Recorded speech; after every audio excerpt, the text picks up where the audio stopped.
David Richardson pulled into the expansive parking lot of Premier Motors luxury car dealership in West Los Angeles on a sunny Tuesday afternoon in early June. The dealership was one of the most prestigious in Southern California, representing multiple high-end brands including Mercedes-Benz, BMW, Audi, and Porsche, in a gleaming glass and steel showroom that occupied an entire city block. At 42 years old, David was the founder and CEO of Richardson Executive Transportation, a corporate transportation company that provided luxury vehicle services to Fortune 500 companies, entertainment industry executives, and high net worth individuals throughout the Los Angeles metropolitan area. His company operated a fleet of 75 vehicles, ranging from executive sedans to luxury SUVs, and generated annual revenue of approximately $18 million. David had built his business from nothing, starting 12 years ago with a single used town car that he drove himself while working a full-time job during the day. Through exceptional service, strategic networking, and careful financial management, he had grown the company into one of the most respected transportation services in Los Angeles. Now, he was at a critical expansion point. Richardson Executive Transportation had just secured 3 major new corporate contracts that would require adding 50 additional vehicles to the fleet over the next 4 months. David had spent the past 2 weeks analyzing his options and had narrowed his choice to either Mercedes-Benz E-Class sedans or BMW 5 Series vehicles.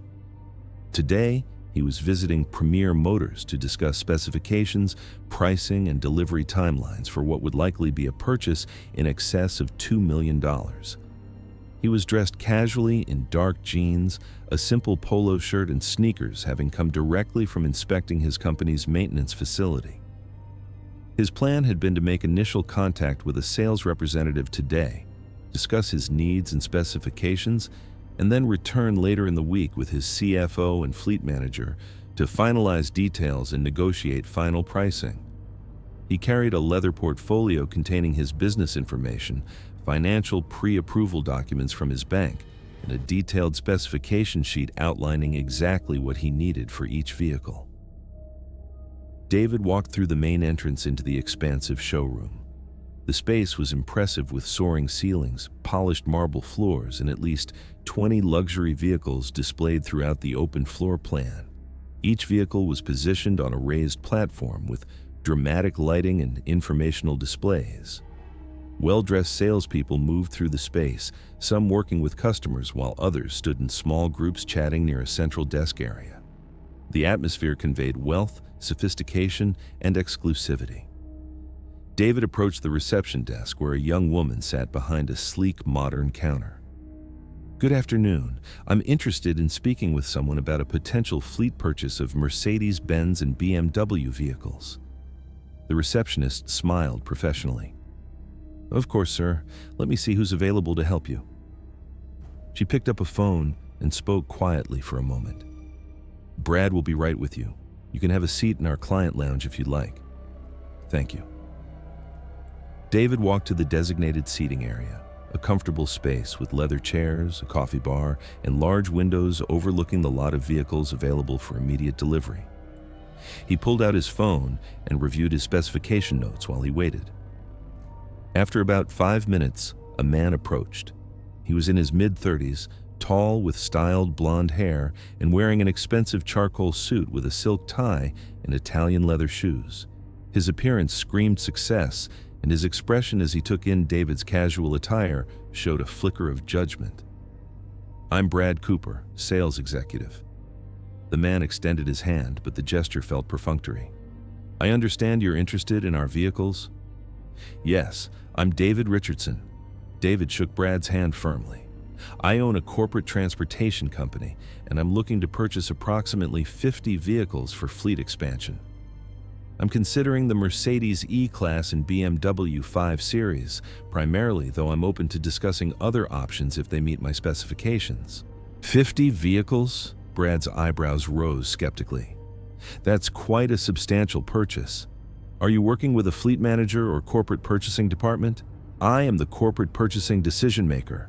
David kept his tone professional. I own the company. I have a fleet manager who handles day-to-day operations, but major purchasing decisions go through me directly. I see. Brad glanced toward other customers in the showroom, his attention clearly divided. Well, fleet purchases are typically handled through our commercial sales division, which operates separately from the main showroom. They work with businesses and organizations on volume purchases with different pricing structures and financing arrangements. I'm aware of how fleet sales work. David pulled a folder from his portfolio. I've purchased fleet vehicles before, though this is the largest single order I've placed. I have pre-approval documentation from my bank and detailed specifications for what I need. I was hoping to discuss options today and schedule a more detailed meeting later this week with your commercial team. Brad took the folder but barely glanced at it before handing it back. Mr. Richardson, I appreciate your interest, but fleet purchases of this size require extensive documentation, credit verification, and typically several months of negotiation. Most of our fleet customers are established corporations with long histories and existing relationships with automotive manufacturers. It's not something we can just set up with a walk-in inquiry. I'm not asking you to set it up today. David felt his patience beginning to thin.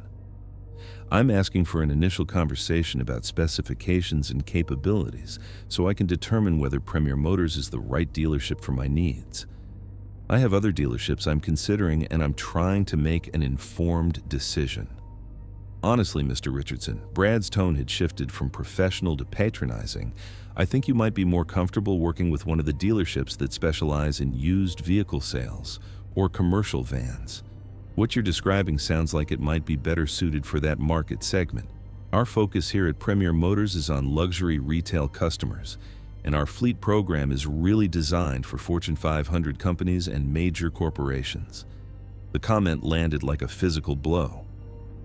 David took a slow breath before responding. I'm not interested in used vehicles or commercial vans. I run a luxury transportation service that caters to high-end corporate clients.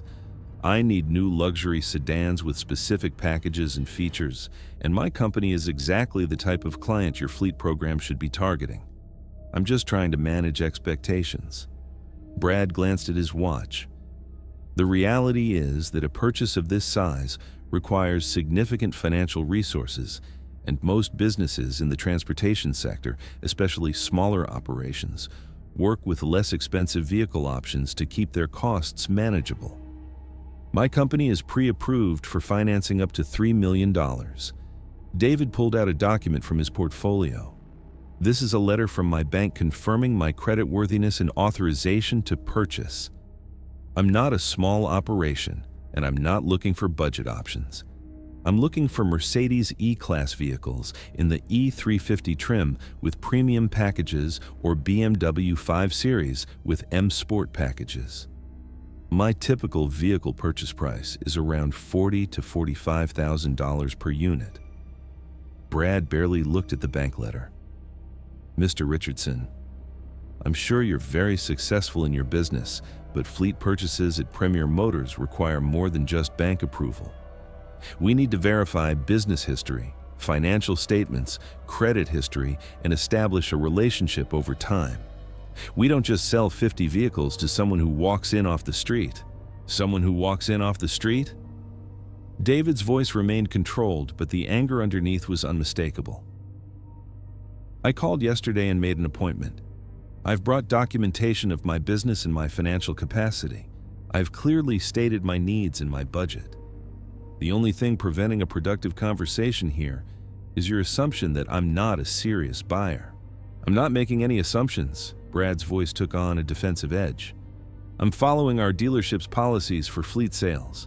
If you're genuinely interested, I can give you a business card for our fleet manager, and you can reach out to schedule an appointment through the proper channels. I am going through proper channels. David gestured around the showroom. This is a car dealership. I'm a customer looking to make a major purchase.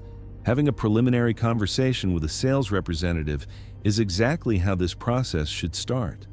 Look, Brad's patience was clearly exhausted. I have other customers waiting who are ready to make purchases today. I've given you the information about our fleet program. If you're serious about buying 50 vehicles, you'll go through the proper process. Otherwise, I really need to attend to my other clients." He turned and walked away without another word, heading toward an older white couple who had just entered the showroom. David watched as Brad's entire demeanor transformed, greeting them with warm enthusiasm and immediately offering coffee while he answered their questions about a BMW X5 on display. David stood in the showroom for a moment, processing what had just happened. He'd been dismissed, patronized, and essentially told he didn't belong there, despite having every qualification and resource necessary to make one of the largest purchases the dealership would see all year. The dismissal wasn't based on any legitimate business reason. It was based purely on Brad Cooper taking one look at a black man in casual clothes and deciding he couldn't possibly be a serious buyer for luxury vehicles. David pulled out his phone and made a call. The line was answered quickly. "Jennifer, it's David. I need you to contact Michael Torres at Continental Motors and set up a meeting for tomorrow morning." "Yes, for the fleet expansion.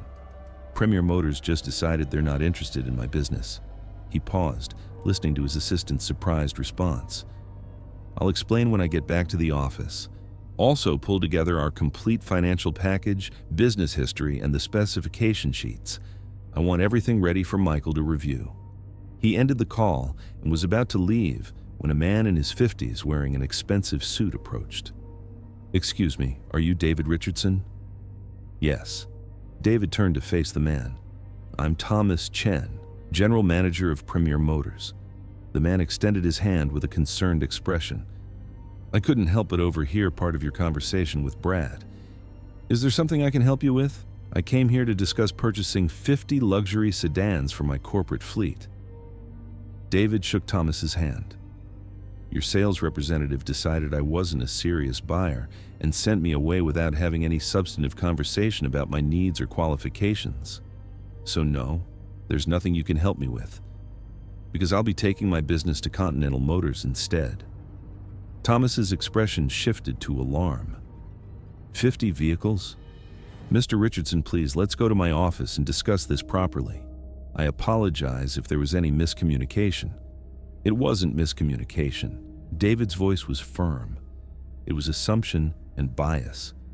"Your sales representative took one look at me and decided I couldn't afford to be here. He suggested I try used car lots and commercial van dealerships. He refused to look at my financial documentation or discuss specifications. And then he walked away to help other customers while I was still trying to have a conversation with him." Thomas looked genuinely distressed. "That's completely unacceptable and not how we do business here. Please give me an opportunity to make this right." "Why should I?" David asked. "I have 3 other dealerships competing for this purchase. Continental Motors has already provided me with preliminary pricing and has a fleet manager ready to work with me. Your dealership just told me I'm not the kind of customer you want. So I'm going to respect that assessment and take my $2 million somewhere else." $2 million? Thomas's face had gone pale. "Mr. Richardson, please. I'm asking you to give me 30 minutes to understand your needs and see if we can provide a competitive proposal. What happened with Brad was wrong, and I will address it. But I don't want this dealership to lose a major sale because of one person's poor judgment." David considered for a moment. He wasn't interested in revenge or in making Thomas Chen grovel, but he was interested in accountability and in making sure this dealership understood the cost of the bias it had just demonstrated. "All right, 30 minutes, but I want Brad Cooper in the room to hear exactly what he dismissed." "Absolutely." Thomas pulled out his radio. "Brad Cooper to my office immediately." They walked through the showroom to Thomas's office, a spacious room with windows overlooking the service department and walls covered with sales awards and photos of the dealership's history. Thomas gestured for David to sit in one of the leather chairs facing his desk. A moment later, Brad entered, looking confused and slightly annoyed at being summoned. "Brad, sit down," Thomas's voice had an edge David hadn't heard before. Mr. Richardson is going to explain what he came here to discuss today, and you're going to listen very carefully. David pulled out his portfolio and laid out his documents on Thomas's desk. My name is David Richardson, and I own Richardson Executive Transportation, a corporate luxury transportation service based in Los Angeles. My company currently operates 75 vehicles and generates approximately $18 million in annual revenue. We've just secured 3 new major corporate contracts that require us to expand our fleet by 50 vehicles over the next 4 months. He pulled out his business information and financial documents. I'm pre-approved for up to $3 million in financing from Wells Fargo Commercial Banking. I have excellent credit both personally and for my business. I'm looking to purchase 50 vehicles split between Mercedes-Benz E350 sedans and BMW 530i sedans, all with premium packages, all in black with tan leather interiors to match our existing fleet aesthetic. The estimated per vehicle cost is $42,000 to $45,000, depending on final specifications, which puts the total purchase between $2.1 and $2.25 million. Brad's face had gone from annoyed to pale as David spoke. I came here today, David continued, to have an initial conversation with a sales representative about capabilities and timing. I wanted to understand if Premier Motors could deliver 50 vehicles within my required timeline and whether you could meet my specification needs.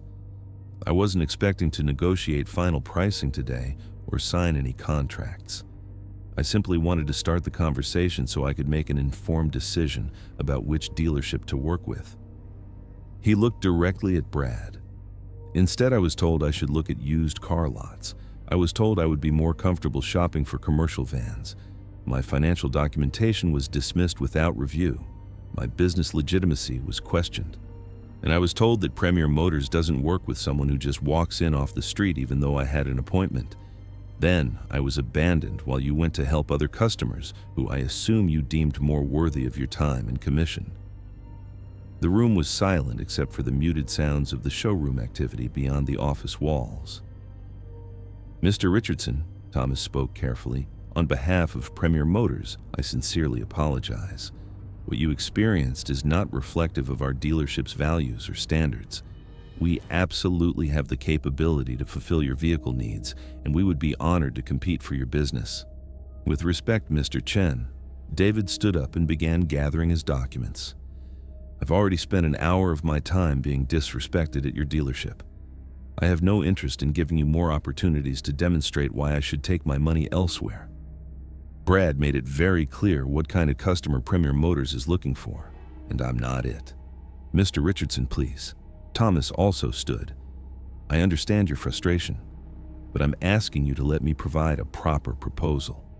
Our fleet manager is one of the best in the business. We have excellent relationships with both Mercedes and BMW that allow us to expedite orders. And I can guarantee you pricing that will be competitive with anything Continental Motors offers. David paused at the door. Why should I trust that your fleet manager will treat me any differently than Brad did? The problem isn't one person, Mr. Chen. The problem is a culture that allowed this to happen in the first place. You're right. Thomas's voice was genuine. And that's something I need to address, but I'm asking you to give us one chance to show you that not everyone here shares Brad's biases. One meeting with our fleet manager and our commercial finance team. If after that meeting you still want to go elsewhere, I'll respect that decision. David considered. He could simply walk away, and Premier Motors would lose a massive sale while learning nothing from the experience. Or he could give them a chance to partially redeem themselves while still holding them accountable for what had happened. Fine. One meeting, tomorrow morning at 9. But I'm bringing my CFO and my fleet manager. And I expect your absolute best pricing and terms because Continental Motors is already offering me very competitive numbers. You'll have it. Thomas extended his hand. Thank you for giving us this opportunity. David shook his hand, then looked at Brad, who had remained silent throughout the entire exchange. His earlier confidence completely shattered. Mr. Cooper, I hope you learned something today about the cost of assumptions. He left the office and walked out of the dealership without looking back. The next morning, David arrived at Premier Motors with his CFO Jennifer Martinez and his fleet manager Robert Chen. They were greeted by Thomas, who introduced them to the dealership's fleet manager, Sarah Peterson, a woman in her 40s with extensive experience in commercial vehicle sales. The meeting lasted 3 hours and was everything the previous day's interaction should have been. Sarah asked detailed questions about David's needs, provided comprehensive information about vehicle specifications and options, and worked with the finance team to put together a competitive proposal. By the end of the meeting, Premier Motors had offered pricing that was slightly better than Continental's proposal, along with a delivery timeline that met David's expansion schedule. The dealership also committed to providing ongoing service support and priority access to loaners during maintenance periods. David ultimately decided to split the order between Premier Motors and Continental Motors, purchasing 25 vehicles from each dealership. Premier Motors received a sale worth approximately $1.1 million, which was the largest fleet order they'd closed in over 2 years. Continental Motors received the same, knowing that David valued having relationships with multiple dealerships for future needs. Brad Cooper was not part of the Premier Motors team that fulfilled David's order. Thomas Chen terminated Brad's employment the same day as David's initial visit. The dealership's owners supported the decision after reviewing security footage of the interaction and recognizing the massive financial risk that Brad's behavior had created. Brad's commission on a $1.1 million sale would have been over $30,000. Instead, he walked away with nothing and a damaged reputation in the Los Angeles automotive sales community. Premier Motors implemented new training programs on unconscious bias and customer service for all sales staff. Thomas personally oversaw the training and made clear that every customer, regardless of appearance, deserved professional service and respect. The incident became a teaching moment throughout the dealership. David Richardson's company continued to grow, and over the next 3 years, he purchased an additional 120 vehicles, split among several dealerships that had proven they valued his business. He never forgot the lesson of that Tuesday afternoon at Premier Motors, that success and wealth were meaningless if people refused to see past their assumptions about who did and didn't deserve respect. And Brad Cooper learned the expensive lesson that in sales, the customer you dismiss today might be the commission that changes your life tomorrow. And that judgment based on appearance rather than substance is a guaranteed path to failure. If this story moved, you share it, because discrimination in automotive sales and countless other industries costs businesses millions, while insulting customers who deserve better and only accountability and cultural change create environments where all customers are valued equally. Thank you very much for listening. Please let us know what you think of this story in the comments. Don't forget to like the video and subscribe to the channel. Turn on notifications so you don't miss any other videos.